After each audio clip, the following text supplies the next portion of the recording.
सोनकच्छ तहसील में राजस्व प्रकरणों के त्वरित निराकरण के लिए विशेष अभियान का विधायक सोनकर ने किया शुभारंभ। 31 अगस्त को चलाया जाएगा राजस्व महाअभियान।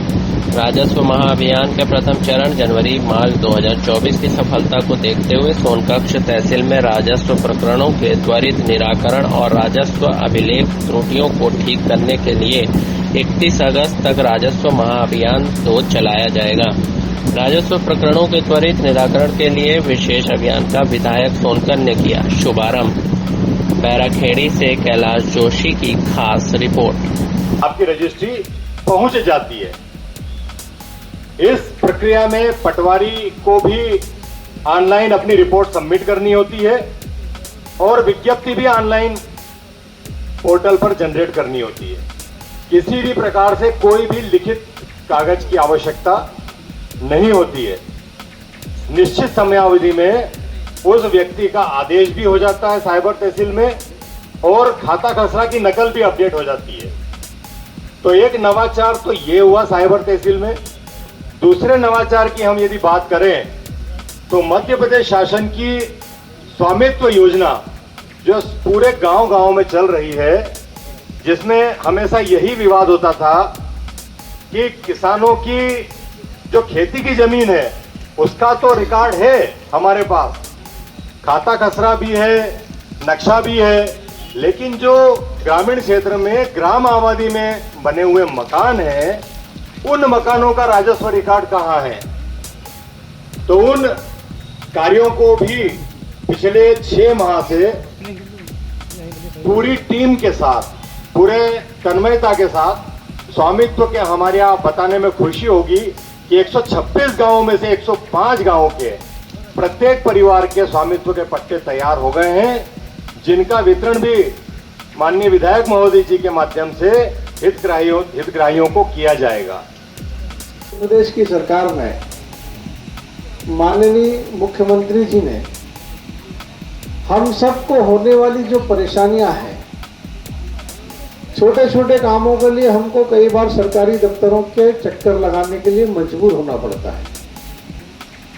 जो काम सीधे सीधा हो जाना चाहिए, रूटीन में हो जाना चाहिए, लेकिन क्या होता है कई बार हमारी व्यस्तता होती है, हमारे कामों में हम व्यस्त होते हैं, कई बार कार्यालय पर आते हैं, अधिकारियों से संपर्क हो पाता है, कई बार नहीं हो पाता है। ऐसी बहुत सारी परेशानियां हमारे सामने आती हैं और उस सबको सरल करने के लिए, आसान करने के लिए माननीय मुख्यमंत्री जी ने ये अभियान में चलाया है। अपन बोलते हैं ना, अपना देश जो है लोकतांत्रिक देश है, दुनिया का सबसे बड़ा लोकतांत्रिक देश है, जहां पर जनता के द्वारा, जनता के लिए, जनता की सरकार चुनी जाती है। और जनता की सरकार है तो जब तक जनता के मन में ये भाव नहीं आएगा कि मेरी सरकार है और मेरी सरकार है और अच्छी सरकार है, तो अच्छी सरकार होने का भाव और मेरी सरकार होने का भाव तो तभी आएगा जब सरकार 2 कदम आगे बढ़कर हमारे कामों को अपने हाथ में लेकर उसको का निराकरण करने का प्रयास करेगी।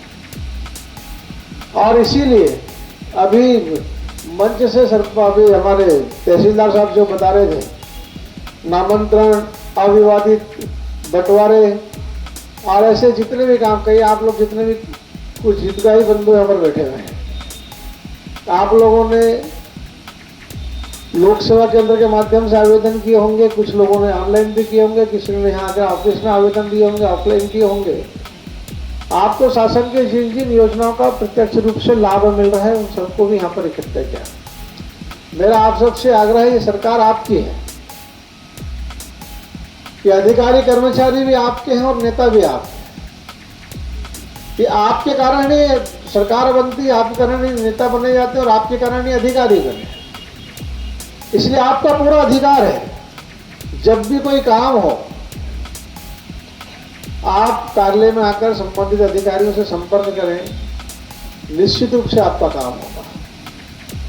कहीं किसी प्रकार की अड़चन आती है, कोई रुकावट आती है, कुछ परेशानी आती है, तो आप अपने क्षेत्र के हमारे जितने जनप्रतिनिधि हैं, जनपद है, जिला पंचायत है, आप मुझसे भी संपर्क कर सकते हैं, वरिष्ठ जन हमसे भी आप संपर्क कर सकते हैं।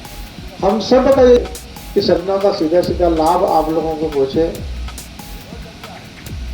जितनी भी जन कल्याणकारी योजना है, वो जन कल्याणकारी योजनाओं के माध्यम से सरकार हम सब के जीवन स्तर को उठाने का काम करे। आपकी परेशानी, आपकी जो तकलीफ है, उसको समझते हुए माननीय प्रधानमंत्री जी हो, माननीय मुख्यमंत्री